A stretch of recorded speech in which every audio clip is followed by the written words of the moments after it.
SwayamPrabha. Digital India. Educated India.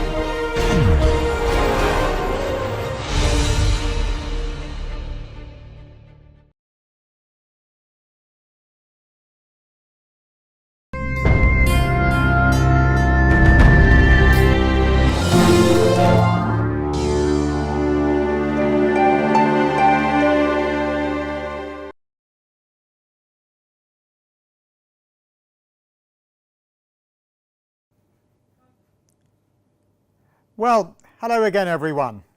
We're about to move on to the 10th topic in our NPTEL Ideologies course, 2019-20.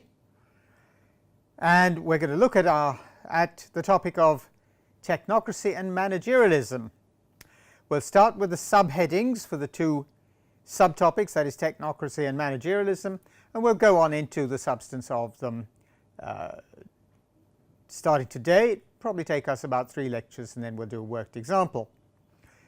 Right, well, technocracy and managerialism. We'll start with technocracy. We'll do the main themes, the main problems. We'll look at 3 major risks. Those risks are the unquestioning acceptance of technical expertise, the subordination of the political space, technocracy as a new ideology, and we'll look at the responses, the expert and the non-expert responses to technocracy and its undoubted presence in our lives and its impact on whole societies. So that is the first thing we'll do. We'll then go on to managerialism. We'll look at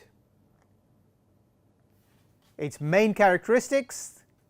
We'll look at efficiency and the claim to a body of knowledge. Now, those are the main characteristics of managerialism: efficiency and the claim to a body of knowledge.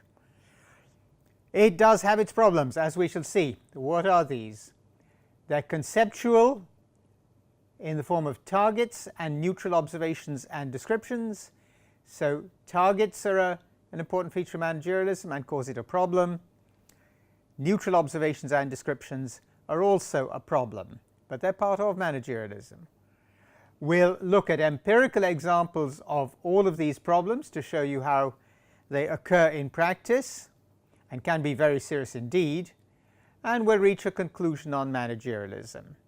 We'll then go on to a worked example of the kind that we've done for the previous 9 topics, and they're the kinds of things that we would do in an academic seminar with students. So I'm trying to show how we address these issues. We start with examples or empirical studies or analyses, and then look at the problems in those and draw upon other writings to help us reach some sort of conclusion or open a fresh question.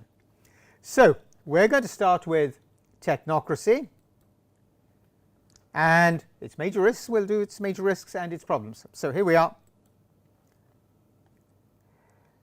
Well, technocracy and managerialism both mean different things.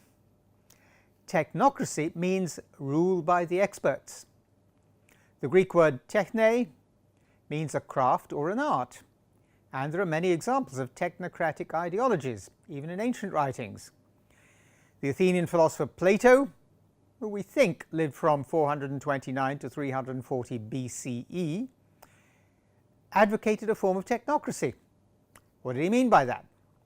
He meant that only those who were fit to be trained to rule should rule. So he considered that only certain people were fit to be trained to rule, and they were the only ones who then, after receiving their training, should rule.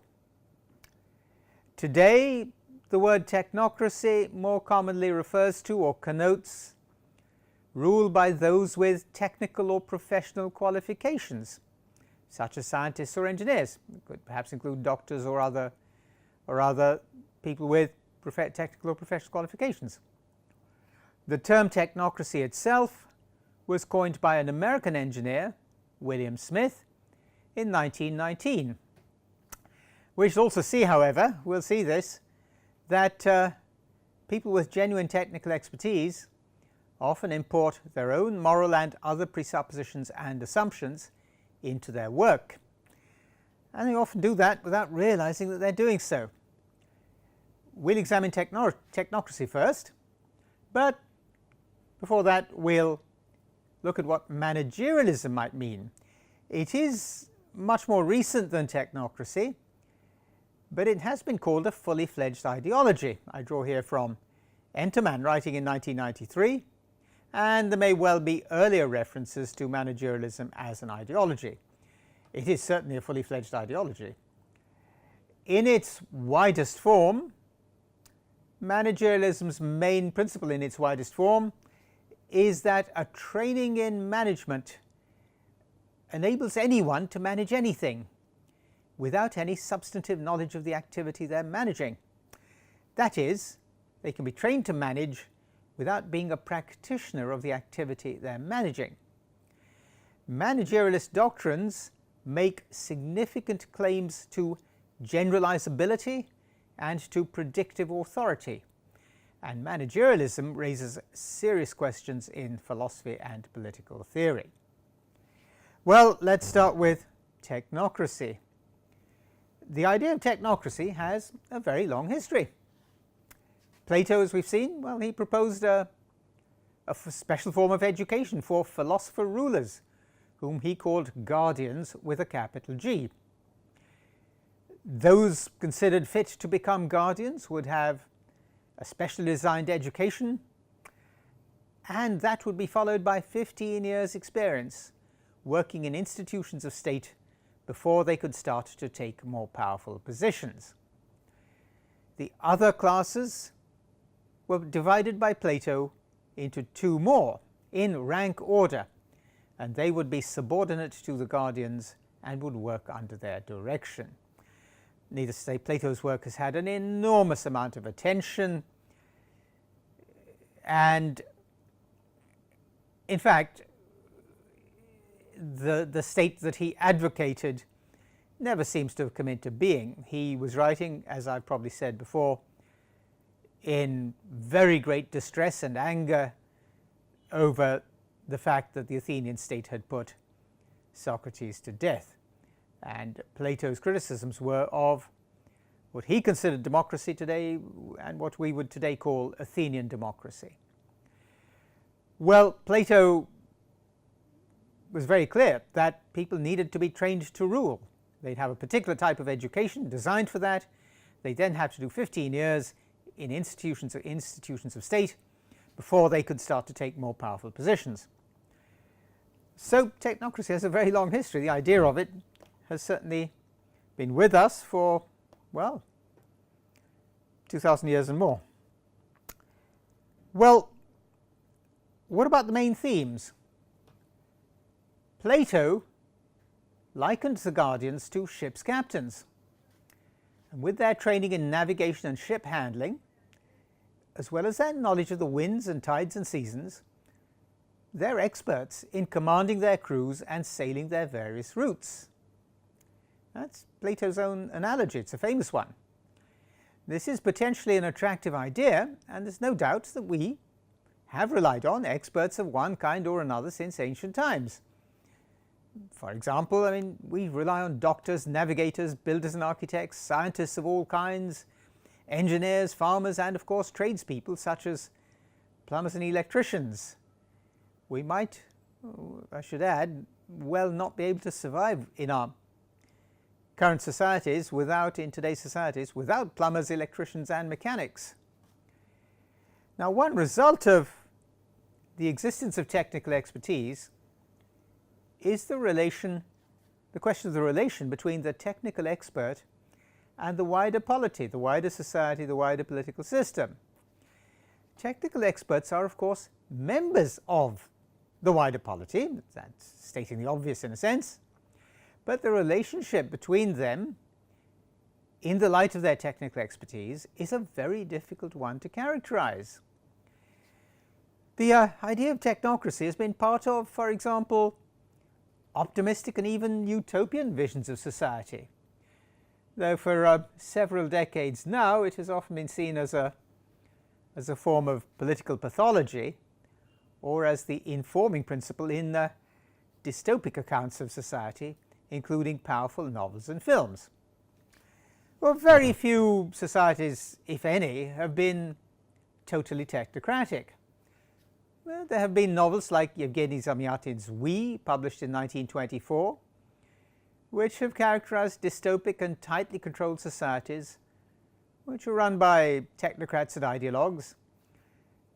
And there have been other works. Probably the most famous example of that kind of novel is George Orwell's 1984, which was first published in 1949.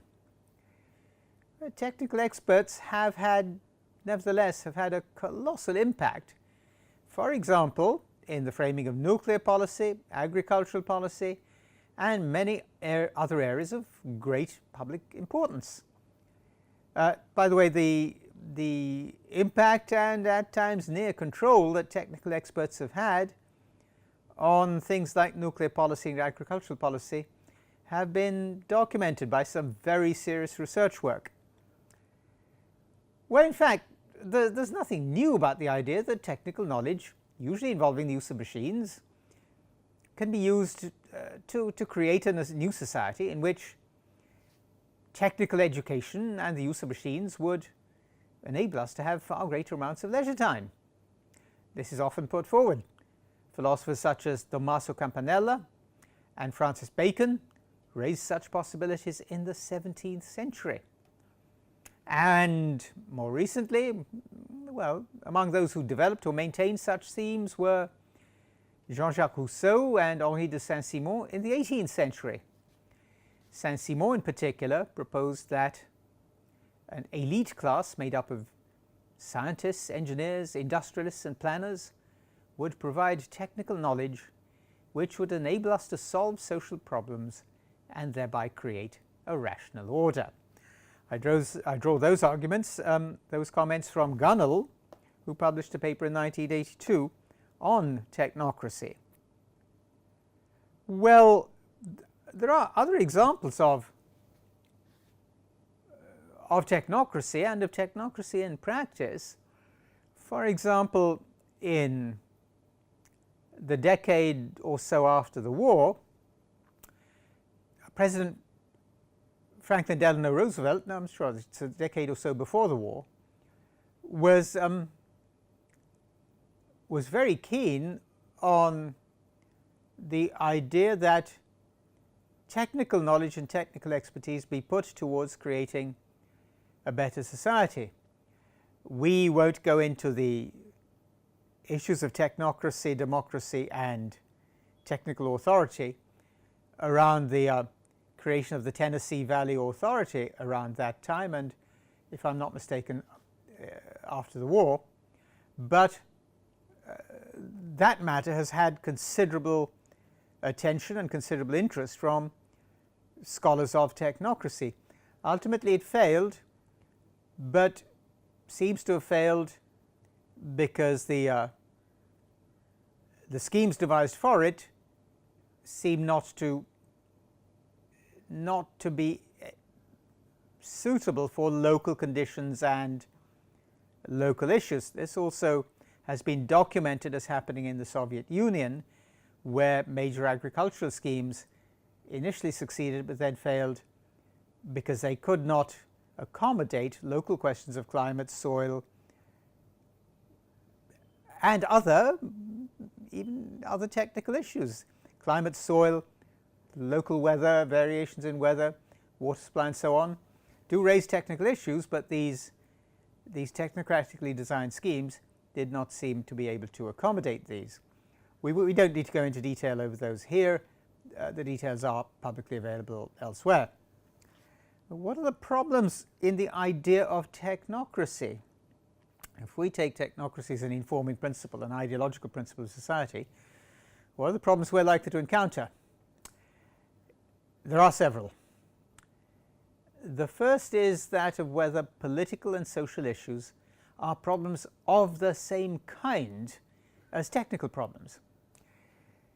In a famous paper, the philosopher Renford Bamborough points out that Plato's sea captain may know all about handling ships in different conditions and sailing different routes in different seasons and so on, but that other people, such as political leaders or ship owners and merchants, decide which routes are to be sailed and which cargoes are to be carried, and whether to send ships to trade or to war, and so on. Bamber wrote that paper. It's called Plato's Political Analogies, published that paper in 1956. Now, it's true that the decisions on which routes to sail, which cargoes to carry, and so on, may very probably involve technical factors, but ultimately they're never based solely on technical factors. And it's not at all clear how anyone can become an expert in all matters of the political or on all businesses and trades. Indeed, it's not clear, as we shall see in the section on managerialism, in the arguments on managerialism, we shall see that it is not clear if there can even be a body of knowledge of the kind Plato thinks his guardians can have. Now, there's another problem with technocracy, and that is that technocrats, or rather those who possess technical knowledge or expertise, are also people brought up and living in human societies and cultures. That may seem as if I'm stating the obvious, but we do need to be reminded of it in this context. What does it mean? It means that people with technical knowledge or expertise live and work in contexts which involve and express ideas of appropriate conduct, manners, and so on.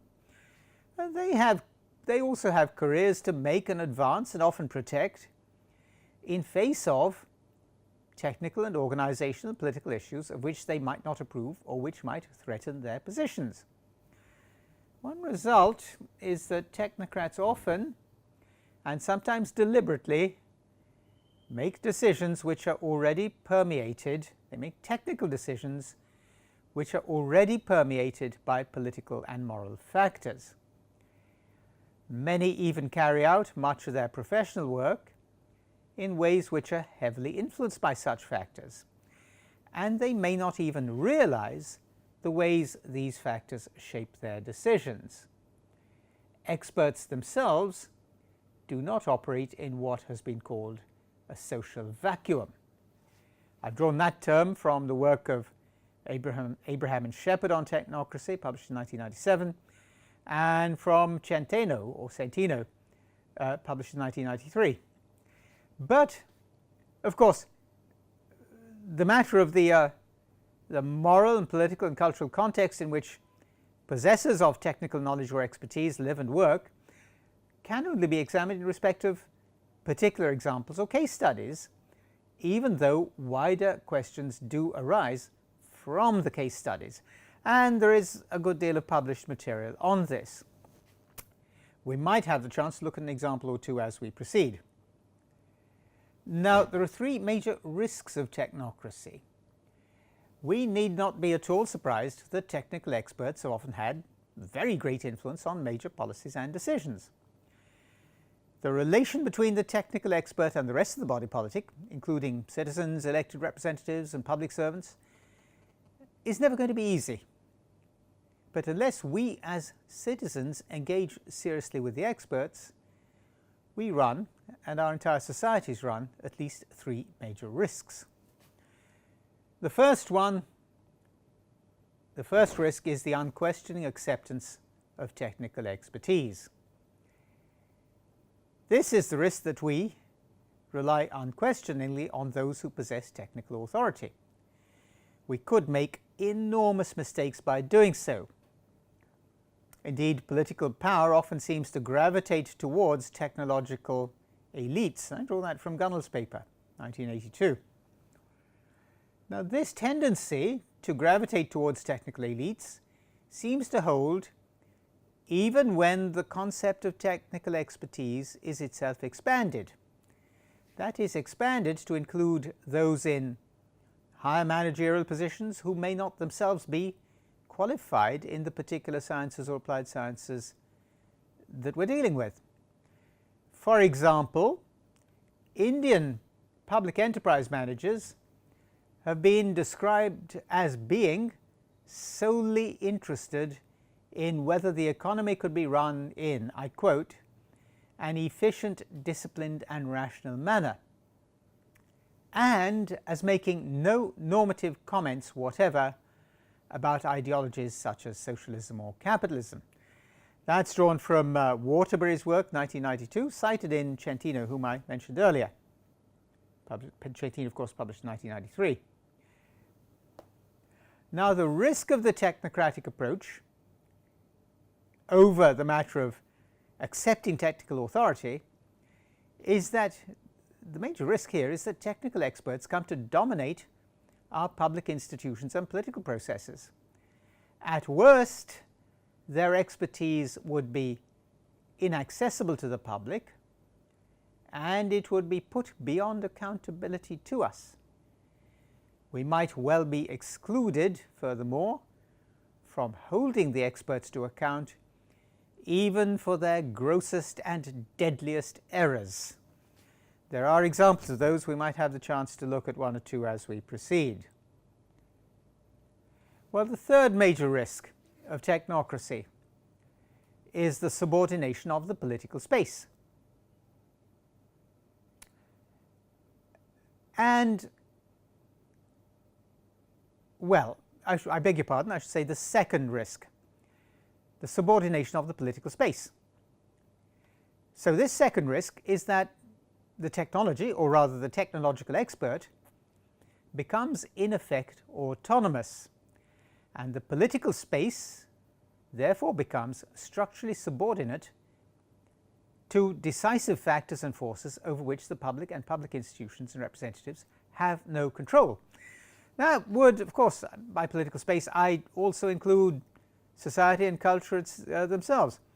The point is that the wider space would then become subordinate to decisive factors and forces, that is, the decisions of the technical experts, and we would have no control over them. That kind of takeover may not happen often, but it has certainly caused serious concern. No less a person than the United States President Dwight D. Eisenhower warned of the dangers posed by this. In his valedictory address in 1961, he devised the term military-industrial complex. And in the same speech, his valedictory address before he left office, he was succeeded by John F. Kennedy, in the same speech, in the valedictory speech, President Eisenhower said that public policy could itself become the captive, I quote, the captive of a scientific technological elite. He added that the danger would persist. Eisenhower there is quoted by Gunnell in Gunnell's paper in 1982. The speech was made in 1961. So, could there be compensating factors? Yes. One factor, one compensation here may be that we've identified such dangers. Many people have done. But technical experts don't have a single overriding interest or set of concerns, or only very rarely have a single overriding interest or set of concerns or interests which make them into a single class. It's not clear that technical experts form a single class. Rather is it the case that the organizations in which they work become the holders of power based on technical expertise. But these organizations themselves have to vie and compete for power and influence in the political space, even if they do wield enormous political and financial power. I owe that point to Gunnell, but what Gunnell is saying is that technical experts are not a single class, and the organizations in which they work themselves have to take their place, have to get influence and perhaps power, and then use it and possibly be held account for it in a wider space. But there is a problem with this kind of analysis. It neglects or even conceals the extent to which what we take to be technical authority itself often embodies ideological commitments. Some of these have occasionally been brought to light. For example, in the late 1950s, the Ford Foundation effectively established technical rather than institutional change as the guiding principle in Indian agriculture. This even resulted from a specific plan. I've drawn a detailed analysis of this from a work by the Research Unit on Political Economy, and this analysis was published in 2003. It is, as far as I know, freely accessible on the net. What this group, the Rupee Group, identified was that in the 1950s the Ford Foundation used technical expertise rather than institutional change as the main principle for Indian agriculture. They were heavily involved in it. So this meant that institutional change was replaced by technical proposals. Institutional change may well have expressed very different ideological commitments from those which were propagated and imposed by the Ford Foundation. They could have involved, institutional change could have involved the redistribution of land, or the reshaping of public institutions to provide farmers good support and advice services. Those kinds of issues were sidelined in favor of seed technology, chemical fertilizers, and pesticides. And rich farmers in irrigated areas received subsidies, generous credit terms, price incentives, and so on. By the way, that's also been commented on, or that kind of issue has been commented on by my former colleague P. Sainath in a lot of his writings, including his writings from the time he was the Hindu's agricultural correspondent on the national newspaper The Hindu. Now, the kind of thing that the Rupee Group have identified, that is the sidelining of institutional reform, social change, changes in the ownership of land and so on, institutional reform, institutional change was sidelined in favor of technical methods, seed technology, chemical fertilizers, pesticides, and subsidies for rich farmers in irrigated areas and so on, as well as price incentives, credit terms, and so on. This had World Bank approval. Now, the selection of farmers for the trials focused on already successful farmers. It's a practice called cherry picking. It was no accident, because it would have been essential to show success, especially in the early stages, in order to get later political approval. Cherry picking of this kind is very common in such schemes, particularly where large-scale, often technical schemes are planned. Success has to be shown, so very often the trials are carried out in areas which are likely to succeed anyway. Now, cherry picking has been documented elsewhere. I've drawn here from a paper by Clarence Stone published in the journal Ethics in 1983, analyzing a number of public policy institutions and public services, or reviewing work on the workings of public institutions and public services. And of course I wrote about this in my own PhD thesis and have written about it since then. You'll find the citation in the said book. But what was the impact of the Ford Foundation strategy on India's agricultural policy? The Ford Foundation policy was soon, and I quote from the Rupee report, it was soon adopted by the Indian government with far-reaching effects. Agricultural production of rice and wheat in the selected pockets grew immediately. Talk of land reform, tenancy reform, abolition of usury, and so on were more or less dropped from official agenda, never to return. But the initial spectacular growth rates eventually slowed. On the average, agricultural production all India has grown more slowly after the Green Revolution than before, and in much of the country per capita agricultural output has stagnated or fallen. Today, even the Green Revolution pockets are facing stagnation in yields. That was the Rupee report in 2003, and that's the end of the quotation. What they're saying in effect is that the trials in the selected pockets were completely unrepresentative of what actually happened. Of course, talk of land reform and tenancy reform and so on, and of the financially informal credit system disappeared. They were dropped from the official agenda, and according to Rupi, were never to return. But the technical strategy adopted by the Ford Foundation and supported by the World Bank simply could not be replicated across all India. And agricultural production all India, as Rupi say, has grown more slowly after the Green Revolution, since the Green Revolution, than it did before. Well, you may want to look up the update figures on that, the updating figures and so on. Please do so if you wish. Well, what about the idea of technology as a new ideology? This is a third risk. The risk here is that science and technology themselves come to constitute what has been called a new legitimating ideology in its own right.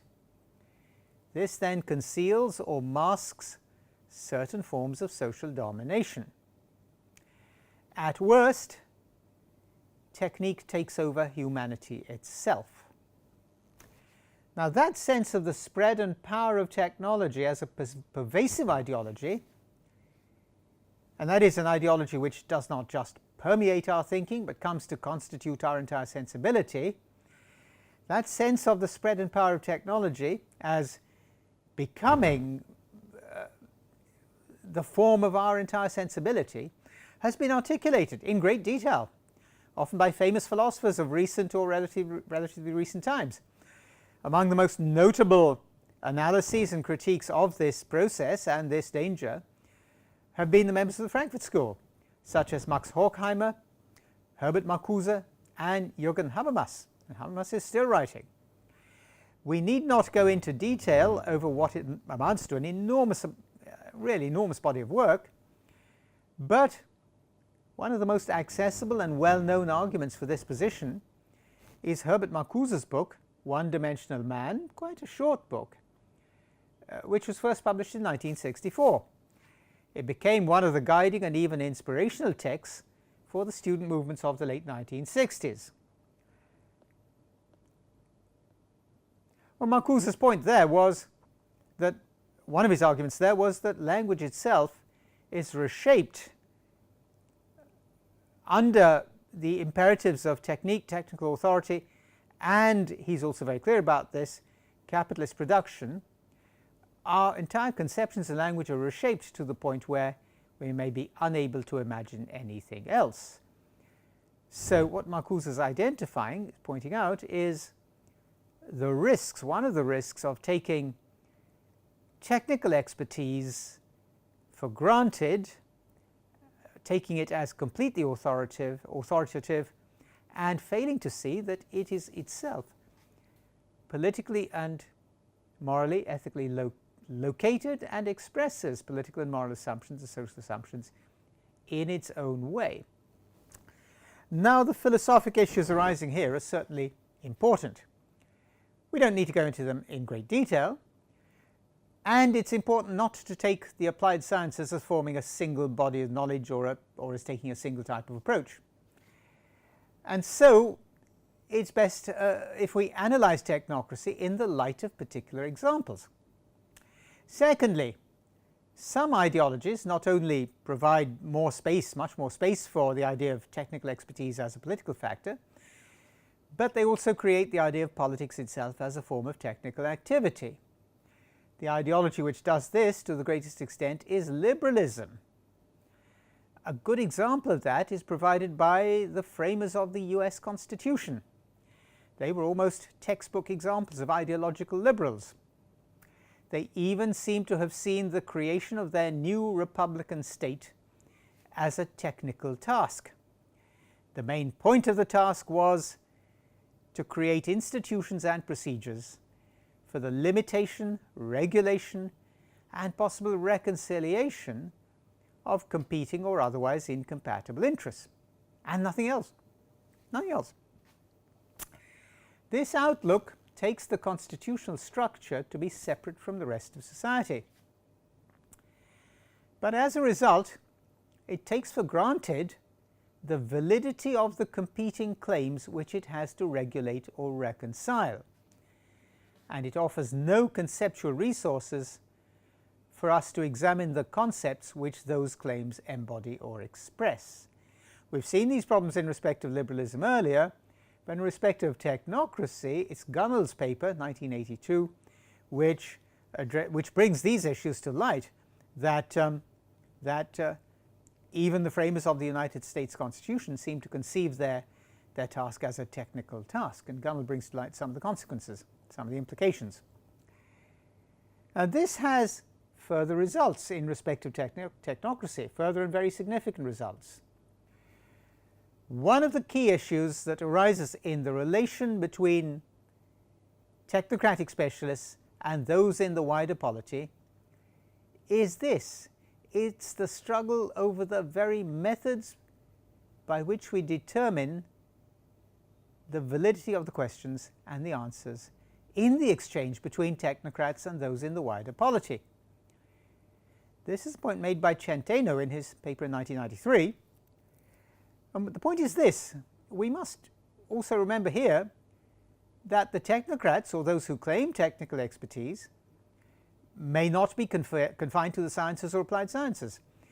Senior officials in international financial institutions and their like-minded colleagues in many parts of the world, especially in developing countries, take typically technocratic or instrumentally rational attitudes, which include questioning or rejecting not just the questions but the validity of the questions put to them from outside their purported fields of authority, even if the questions are put by those in a democratic polity to whom the technocrats are supposed to answer. So the nature of the engagement between possessors of technical knowledge and the wider public is never going to be easy. It's perhaps most accessibly illustrated by means of an example. It's a British example, and it comes from before the passage of the Freedom of Information Act 2000, but it shows the kinds of issues that arise. Even though at that time, at the time of this particular piece of research, the British licensing system for pharmaceuticals was the most secretive in the Western industrialized world. I've cited that from Abraham Shepard. They published in 1997.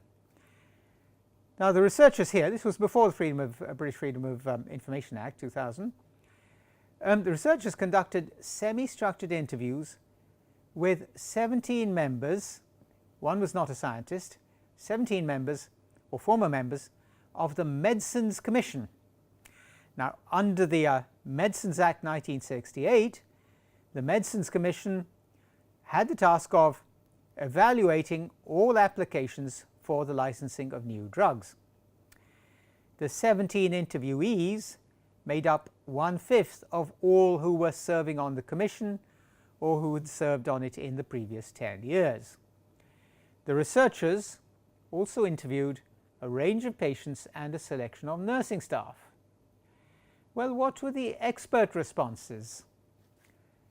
Among the main findings, all but 2 of the 17 commission members who were interviewed, all but 2 of the 17 considered that there was a clear demarcation between science and social judgment. That's the term actually used in the published paper. But 7 said that the risk-benefit analysis, which was part of the decision for licensing new drugs, the risk-benefit or cost-benefit, risk-benefit analysis had no scientific guidelines and was therefore a matter of interpretation. And at least in private, the experts said that scientific testing and epidemiology could not provide clear knowledge about the risks and benefits of medicines. They added that although new drugs were licensed for a particular dose, the clinical trials for the first 2 years tended to show that the patients were, I quote, grossly overdosed. Grossly overdosed. After that, the Commission and the manufacturers would reach agreement on the dosage. Often they cut the conventional dose to 1/10 of its previous level. I don't know what scientific grounds they had for that. Does that imply that the people involved in the clinical trials, the patients, were given 10 times the ultimately licensed dosage of the drug? I don't know. None of the experts seems to have mentioned commercial pressures as a factor in the initial overdosing. Right? Commercial pressures behind the initial overdosing don't seem to have been mentioned. Some of the experts interviewed here did say that the publication of licensing details would be resisted by manufacturers on commercial grounds. So, this is a published paper, field research, showing that what we think are tests and trials for the licensing of drugs may well be conducted on technically unjustifiable grounds, and furthermore, many of the experts involved say they could not, even the epidemiology could not provide clear knowledge about the risks and benefits of medicines. That's a published paper, right? Yes, it was published before the British Freedom of Information Act came into force, was even passed, but nevertheless, we then have to ask about the range and scope of freedom of information or right to information legislation that has been passed since then. Well, what about public participation in the licensing process? Almost all the experts opposed it because they considered the public ill-informed. And they also thought the media contributed to public misunderstanding about the safety of medicines. Is that very different from Plato? The experts know, the public don't. Plato didn't have a mass media like ourselves, but there was plenty of public discourse in ancient Athens. It's a model for, it's one of the spaces from which we inherit our contemporary concepts of the public space and democracy. But are these experts who were interviewed in this particular study, are these experts taking an attitude that different from Plato's? 4 of the experts, 4 of the 17, would consider, they said, some public participation, but only within a technocratic decision-making process. Only one of them thought that citizen involvement would be part of a dynamic and educative process of the kind that occurred, for example, when AIDS activists campaigned for more appropriate drugs testing and regulation in the United States in the mid-1990s. I should add that it often turned out that AIDS campaigners and AIDS activists were very much better informed at that time than many of the doctors and others in the medical profession themselves, much better informed about the disease and about likely counters to it or preventive measures or the developing antiretroviral drugs at the time. Only, as for our experts here, whom Abraham and Shepard have written about, only one thought the secrecy enabled the concealment of their decisions, that is, particularly when they were bad decisions. Only one of them thought the secrecy in which they worked enabled them to conceal bad decisions. One of them did go so far as to say that once the drug was on the market, the public became, I quote, part of an experiment. Those were the expert responses to the Abraham and Shepard study in relation to the processes and the claims to knowledge involved and the studies involved in the decisions on whether new drugs are licensed for sale or not. Well, what about the non-expert responses? The non-experts were made up of nursing staff and patients, and the patients were either receiving treatment or not. So there were three groups there: nursing staff, patients receiving treatment, and patients not receiving treatment. All three groups expressed much greater caution and skepticism about prescribing practices and about the, I quote, assurances given by pharmaceuticals manufacturers about the drugs they produced.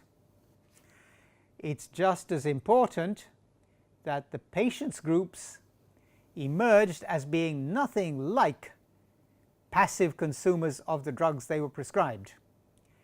They wanted, but were struggling for, a much more active role in managing their treatment. They knew that many general practitioners know little about the specific clinical trials for drugs. That's not a surprise, and it's not necessarily a failing, right? It's the context in which GPs work. But the patients also knew that many GPs, I beg your pardon, the patients themselves did not think that shortcomings and problems in the drug licensing system would be redeemed by, say, having a general practitioner on the licensing committee. Now, it's crucial here. Only the patients knew that the licensing committee did not conduct any independent testing of drugs. They only reviewed the data which manufacturers sent them. It was only the patients who knew this. They were clearly very much better informed than the professionals who were treating them. They knew that the licensing committee, only the patients group knew that the licensing committee didn't test the drugs themselves. They only reviewed the data which manufacturers sent them. That's in the Abraham and Shepard paper. It's very well worth reading. Now, there's a further element in Abraham and Shepard's findings. It's a political element in a wide and highly pertinent, highly relevant sense. The authors, Abraham and Shepard, cite one of the experts as saying that if a scandal arose over a given medicine, then the central government minister would usually shift the blame to the relevant expert body. That seems to confirm earlier conclusions that the role of the technocrat in modern societies makes them, the technocrat, less of a ruler than a figure to shield political elites from public pressure. Abraham and Shepard actually make that point. This seems to hold, for example, despite the fact that the United States, just one example, had what was at that time, 1997 or so, had a far more transparent process for drug licensing than the United Kingdom did. Even in the United States, with its much more transparent processes over these matters, even in the United States, the technical experts and the licensing bodies seem to have been a potential shield for political scandal, perhaps that arising from the adverse effects of medicines, bad decisions on licensing, and so on. We wonder if the experts actually knew that that was one of their roles. Well, can we draw wider conclusions from this example? We can draw some. The first is that the experts are very much located in political, legislative, and commercial contexts. And even if they know this, they're still extremely skeptical about the public's capacity to understand the technical issues at all, let alone participate in the licensing process. In effect, they seem to think that they've got a metaphorical door keeping the public out of what they do, saying, "Public, keep out." Now, it's the technical experts who seem to be the most committed to maintaining their technical authority. So it becomes technocratic authority. The will of the experts shall prevail. But that authority, as they themselves have said, does not extend to evaluating new drugs for risks and benefits. They say, well, the actual knowledge base for that, we're not sure about that. We can't do that kind of evaluation. It seems, their technocratic authority seems not to enable the experts to state whether the politicians or other lawmakers are responsible for bad decisions on drugs policy or licensing. Very often that comes under official secrets legislation, or perhaps commercial secrecy around the manufacture of drugs. There are legal protections for that kind of thing. Well, there's a second conclusion we can derive. The first was that the experts are very much located in political, legislative and commercial contexts and processes. The second conclusion we can derive is that if the experts consider the public ignorant and incapable of informed judgment, the experts themselves, going by their own statements, seem to be equally ignorant about the very public they claim to be protecting, if not serving. In the British case, the expert committee is a public body constituted under an Act of Parliament. So the experts themselves don't seem to know that the public themselves are often very much better informed and much more engaged in the management and control of their own treatment, and that means knowing about the drugs they use. Now, another issue arising from the Abraham and Shepherd paper is that it is not clear if the expert committee concerned were even aware that they might also be serving as a shield or screen for the pharmaceuticals industry. That is, in effect, if they were playing a part in preventing the development of informed and authoritative public scrutiny of the very drugs the public themselves consume. Thirdly, and the research paper concerned has shown this, the public are both less irrational and much more willing to be involved as serious participants in the whole licensing and treatment process than the experts seem to think they are. Informed public participation in a public space, which takes public issues seriously, could well, of course, generate not only better mutual knowledge between experts and the public, but it could serve to generate far greater public confidence in the experts. Now, since that paper, the Abraham and Shepherd paper, was published, a lot of work has been done on situations and systems in which experts and non-experts engage in participative evaluation or participatory appraisal. This has accompanied increasing public engagement in and with science, particularly in the United States and other Western democracies. It could well be happening elsewhere too. The public, however, still tend to be excluded from what have been called core appraisal tasks, because strict separation is usually maintained between scientific analysis and public deliberation. I get that point from a paper published by Chilvers in 2008. So this strict separation in turn excludes analysis of the ways in which scientific or related forms of knowledge are created and validated. Chilvers points out that this is a failing in many current studies of participatory appraisal. Plato might have thought that he had settled the matter of specialist training and knowledge as the foundation of political judgment and the conduct of political life. But instead, his argument opened a question which is still very much with us. And we live with the results of the ways our access to those kinds of issues is still very tightly regulated by technocratic experts, often working, whether knowingly or not, as shields either for commercial producers or for the decisions made by our elected representatives. Now, that concludes my exposition of the theme of managerialism, of technocracy. We'll pause there. Our next lecture, we'll stop there. Our next lecture will be on managerialism. That's our second topic, and we'll move to that shortly.